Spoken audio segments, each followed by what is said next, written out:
Massage parlour ಬಿಸ್ನೆಸ್ನಲ್ಲಿ ಮಗಳಿಂದ massage ಮಾಡಿಸಿದ ಅಪ್ಪ plan ಮಾಡಿದ್ದ. ಈಕೆ ಹೆಸರು ವರ್ಷ.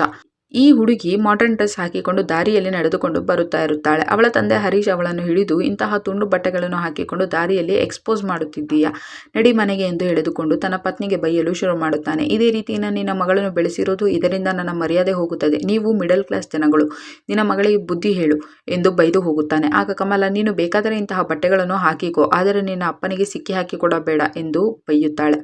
ನಂತರ ಹರೀಶ್ಗೆ ಮಸಾಜ್ ಪಾರ್ಲರ್ನಿಂದ ಒಂದು ಮೆಸೇಜ್ ಬರುತ್ತದೆ. ಅದನ್ನು ನೋಡಿ ಹರೀಶ್ ಅವರಿಗೆ ಕರೆ ಮಾಡಿ ಹುಡುಗಿಯರಿಂದ ಮಸಾಜ್ ಮಾಡಿಸುತ್ತಾರೆ ಎಂದು ತಿಳಿದು ಖುಷಿಯಿಂದ ಅಪಾಯಿಂಟ್ಮೆಂಟ್ ಫಿಕ್ಸ್ ಮಾಡುತ್ತಾನೆ. ನಂತರ ಅವನು ಮಸಾಜ್ ಪಾರ್ಲರ್ಗೆ ಹೋದಾಗ ಅಲ್ಲಿ ಒಂದು ಸುಂದರವಾಗಿರುವ ಹುಡುಗಿ ಒಬ್ಬನಿಗೆ ಮಸಾಜ್ ಮಾಡುತ್ತಾ ಇರುತ್ತಾಳೆ. ಆಗ ಹರೀಶ್ ಕೂತುಕೊಂಡು ಕಾಯುತ್ತಾ ಇರುತ್ತಾನೆ. ಅದೇ ಸಮಯಕ್ಕೆ ಸರಿಯಾಗಿ ಪೊಲೀಸರು ಎಂಟ್ರಿ ಕೊಡುತ್ತಾರೆ.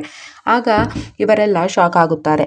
ಆಗ ಪೊಲೀಸರು, ನೀವು ಮಸಾಜ್ ಪಾರ್ಲರ್ ಹೆಸರಿನಲ್ಲಿ ಮೈಮರೆಕೊಳ್ಳುತ್ತಿದ್ದೀರಾ ಎಂದು ನಮಗೆ ತಿಳಿದಿದೆ ಎಂದು ಅವರು ಹರೀಶ್ನನ್ನು ಕೂಡ ಹಿಡಿದುಕೊಳ್ಳುತ್ತಾರೆ. ಆಗ ಲೇಡಿ ಕಾನ್ಸ್ಟೇಬಲ್ ಹರೀಶ್ನ ವಿಡಿಯೋ ಮಾಡಲು ಶುರು ಮಾಡುತ್ತಾಳೆ. ಆಗ ಪೊಲೀಸ್ ಹರೀಶ್ ಹಾಗೂ ಮಸಾಜ್ ಹುಡುಗಿಯನ್ನು ಹಿಡಿದುಕೊಂಡು ವಿಡಿಯೋ ರೆಕಾರ್ಡ್ ಮಾಡಿಸುತ್ತಾರೆ. ಆಗ ಹರೀಶ್ ಕೈ ಮುಗಿದು, ನಾನು ಬರೀ ಮಸಾಜ್ ಮಾಡಿಕೊಳ್ಳಲು ಬಂದಿದ್ದೆ ಅಷ್ಟೇ, ನನಗೆ ಮನೆಯಲ್ಲಿ ಹೆಂಡತಿ ಮಕ್ಕಳಿದ್ದಾರೆ ಸರ್, ನಾವು ಮಿಡಲ್ ಕ್ಲಾಸ್ ಜನದವರು, ಇದು ಏನಾದರೂ ಹೊರಗೆ ಬಂದರೆ ನಮ್ಮ ಮಾನ ಮರ್ಯಾದೆ ಹೋಗುತ್ತದೆ, ನನ್ನ ಮಗಳ ಕೆರಿಯರ್ ಹಾಳಾಗುತ್ತದೆ ಎಂದು ಬೇಡಿಕೊಳ್ಳುತ್ತಾನೆ. ಆಗ ಪೊಲೀಸರು ಅವರೆಲ್ಲರಿಂದಲೂ ಲಂಚ ಪಡೆದು ಬಿಟ್ಟು ಕಳಿಸುತ್ತಾರೆ.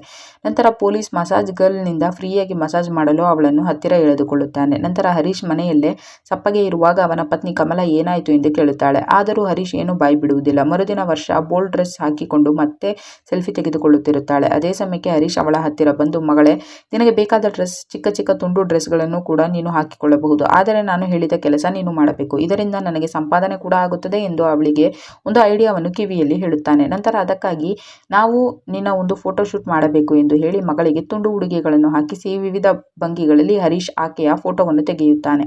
ಆ ಫೋಟೋಗಳಲ್ಲಿ ವರ್ಷ ತುಂಬಾ ಎಕ್ಸ್ಪೋಸ್ ಮಾಡುತ್ತಾ ಇರುತ್ತಾಳೆ. ನಂತರ ಅವನ ಪ್ಲಾನ್ ಕೇಳಿದ ಪತ್ನಿ ಕಮಲ, ಇದಕ್ಕೆ ನನ್ನ ಮಗಳನ್ನು ಬಳಸಬೇಡಿ, ಇದರಿಂದ ಆಕೆಯನ್ನು ಜನ ಕೆಟ್ಟ ದೃಷ್ಟಿಯಿಂದ ನೋಡುತ್ತಾರೆ, ಅವಳನ್ನು ಕೆಟ್ಟ ದೃಷ್ಟಿಯಿಂದ ಮುಟ್ಟಲೂಬಹುದು ಎಂದು ಹೇಳುತ್ತಾಳೆ.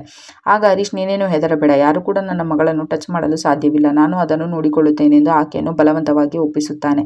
ಮರುದಿನ ಒಬ್ಬ ಹುಡುಗ ಮಸಾಜ್ ಪಾರ್ಲರ್ಗಾಗಿ ಕರೆ ಮಾಡುತ್ತಾನೆ. ಆಗ ಕಮಲ ಫೋನ್ ಪಿಕ್ ಮಾಡುತ್ತಾಳೆ. ಅವಳು ಕೊಟ್ಟ ಅಡ್ರೆಸ್ಗೆ ಹುಡುಗ ರೀಚ್ ಆಗುತ್ತಾನೆ. ನಂತರ ಆ ಹುಡುಗನಿಗೆ ಹರೀಶ್ನ ಮಗಳು ವರ್ಷ ಮಸಾಜ್ ಮಾಡುತ್ತೇನೆ ಎಂದು ಮಲಗಿಸಿ ಎಣ್ಣೆಯನ್ನು ಹಾಕುತ್ತಾ ಇರುತ್ತಾಳೆ. ಅದೇ ಸಮಯಕ್ಕೆ ಹರೀಶ್ ಪೊಲೀಸರ ವೇಷದಲ್ಲಿ ಬಂದು, ಇಲ್ಲೇನೋ ಮಸಾಜ್ ಹೆಸರಿನಲ್ಲಿ ನೀವು ದಂಧೆಯನ್ನು ನಡೆಸುತ್ತಿದ್ದೀರಾ ಎಂದು ಗಲಾಟೆ ಮಾಡಲು ಶುರು ಮಾಡುತ್ತಾನೆ.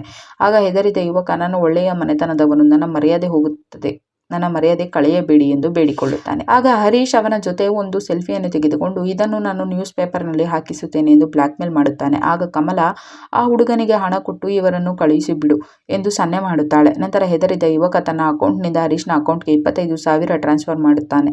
ನಂತರ ಅವನ ಪ್ಯಾಂಟ್ನ ಜೇಬಿನಲ್ಲಿದ್ದ ಹಣವನ್ನು ಕೂಡ ಹರೀಶ್ ಕಿತ್ತುಕೊಂಡು ಅವನನ್ನು ಅಲ್ಲಿಂದ ಓಡಿಸುತ್ತಾನೆ. ಅದರಲ್ಲಿ ಒಂದು ಚೈನ್ ಕೂಡ ಇರುತ್ತದೆ. ಅದನ್ನು ವರ್ಷ ಹಾಕಿಕೊಳ್ಳುತ್ತಾಳೆ. ನಂತರ ಮೂವರು ಹಣ ಸಿಕ್ಕಿದ್ದಕ್ಕಾಗಿ ಖುಷಿ ಪಡುತ್ತಾರೆ. ನಂತರ ಅದೇ ರೀತಿ ಇವರ ಗ್ಯಾಂಗ್ನ 3-4 ಜನರಿಗೆ ಮಸಾಜ್ ಮಾಡುವ ನೆಪದಲ್ಲಿ ಹಣ ದರೋಡೆ ಮಾಡುತ್ತಾರೆ. ನಂತರ ಹರೀಶ್ ಹಾಗೂ ಕಮಲ ಮತ್ತೆ ಆ ಸೆಲ್ಫಿ ತೆಗೆದಿದ್ದ ಯುವಕನಿಗೆ ಕರೆ ಮಾಡಿ, ನಿನ್ನ ಸೆಲ್ಫಿಯನ್ನು ನಾವೀಗ ಡಿಲೀಟ್ ಮಾಡಿಲ್ಲ, ಈಗ 15,000 ಕಳಿಸಿದರೆ ಡಿಲೀಟ್ ಮಾಡುತ್ತೇವೆ, ಇಲ್ಲದಿದ್ದರೆ ಪೇಪರ್ನಲ್ಲಿ ಹಾಕಿಸುತ್ತೇವೆ ಎಂದು ಹರೀಶ್ನ ಮತ್ತೆ ಬ್ಲ್ಯಾಕ್ ಮೇಲ್ ಮಾಡುತ್ತಾನೆ. ಮತ್ತೆ ಅವನಿಂದ ಹಣ ಪಡೆಯುತ್ತಾನೆ. ಮತ್ತೆ ಮರುದಿನ ಒಬ್ಬ ಫಿಟ್ ಆಗಿರುವ ಯುವಕ ಮಸಾಜ್ಗಾಗಿ ಬರುತ್ತಾನೆ. ಆಗ ವರ್ಷ ಎಂದಿನಂತೆ ಅವನಿಗೆ ಮಸಾಜ್ ಮಾಡಲು ಶುರು ಮಾಡುತ್ತಾಳೆ. ಆಗ ಹರೀಶ್ ಎಂದಿನಂತೆ ಪೊಲೀಸ್ ಡ್ರೆಸ್ನಲ್ಲಿ ಬಂದು ಅವರಿಗೆ ಹೆದರಿಸಲು ಶುರು ಮಾಡುತ್ತಾನೆ. ನಂತರ ಹರೀಶ್ ಅವನ ಜೊತೆ ಕೂಡ ಸೆಲ್ಫಿ ತೆಗೆದುಕೊಳ್ಳುತ್ತಾನೆ. ಇದನ್ನು ಪೇಪರ್ನಲ್ಲಿ ಹಾಕಿಸುತ್ತೇನೆ ಎಂದು ಹೆದರಿಸುತ್ತೇನೆ. ಆಗ ಯುವಕ, ಸರ್, ನೀವು ಯಾವ ಪೇಪರ್ನಲ್ಲಿ ಹಾಕಿಸುತ್ತೀರಾ ಎಂದು ಹೇಳಿ ಎಂದು ಕೇಳುತ್ತಾನೆ. ಆಗ ಕೋಪಗೊಂಡ ಹರೀಶ್, ಹಾಗಾದರೆ ನಡಿ ಸ್ಟೇಷನ್ಗೆ ಎಂದು ಹೇಳುತ್ತಾನೆ. ಆಗ ಯಾವ ಸ್ಟೇಷನ್ ಎಂದು ಹೇಳಿ ಸರ್ ಎಂದು ಕೇಳುತ್ತಾನೆ. ಆಗ ಹರೀಶ್ ಕಕ್ಕಾಬಿಕ್ಕಿ ಆಗುತ್ತಾನೆ. ಆಗ ಕಮಲ, ಯುವಕನಿಗೆ ಏನಾದರೂ ಹಣ ಕೊಟ್ಟು ಇವರನ್ನು ಕಳುಹಿಸಿಬಿಡಿ, ಇಲ್ಲದಿದ್ದರೆ ಪ್ರಾಬ್ಲಮ್ ಆಗುತ್ತದೆ ಎಂದು ಹೇಳುತ್ತಾಳೆ. ಆಗ ಯುವಕ ಒಂದು ವಿಷಲ್ ಹೊಡೆಯುತ್ತಾನೆ. ಆ ಯುವಕ ಪೊಲೀಸ್ ಆಗಿರುತ್ತಾನೆ. ಅವನ ಕಾನ್ಸ್ಟೇಬಲ್ಗಳು ಮಫ್ತಿಯಲ್ಲಿ ಬಂದು ಹರೀಶ್ ಹಾಗೂ ಅವರ ಫ್ಯಾಮಿಲಿಯನ್ನು ಹಿಡಿದುಕೊಳ್ಳುತ್ತಾರೆ. ಆಗ ಹರೀಶ್ ಸ್ವಲ್ಪ ಹಣ ತೆಗೆದುಕೊಂಡು ನಮ್ಮನ್ನು ಬಿಟ್ಟು ಬಿಡಿ ಎಂದು ಕೇಳುತ್ತಾನೆ. ಆಗ ಯುವಕ, ಎಲ್ಲ ಸ್ಟೇಷನ್ನಲ್ಲಿ ಪಡೆಯುತ್ತೇವೆ ಎಂದು ಹಿಡಿದುಕೊಂಡು ಮನೆಯವರನ್ನೆಲ್ಲ ಅರೆಸ್ಟ್ ಮಾಡಿಕೊಂಡು ಹೋಗುತ್ತಾರೆ. ಕತೆ ಇಲ್ಲಿಗೆ ಮುಗಿಯುತ್ತದೆ. ಈ ವಿಡಿಯೋವನ್ನು ಪೂರ್ತಿ ನೋಡಲು ಸನ್ಶೈನ್ ಟಿವಿ ಎಂಬ ಯೂಟ್ಯೂಬ್ ಚಾನೆಲ್ನಲ್ಲಿ ಮಸಾಜ್ ಪಾರ್ಲರ್ ಎಂದು ಹುಡುಕಿ ನೋಡಬಹುದು.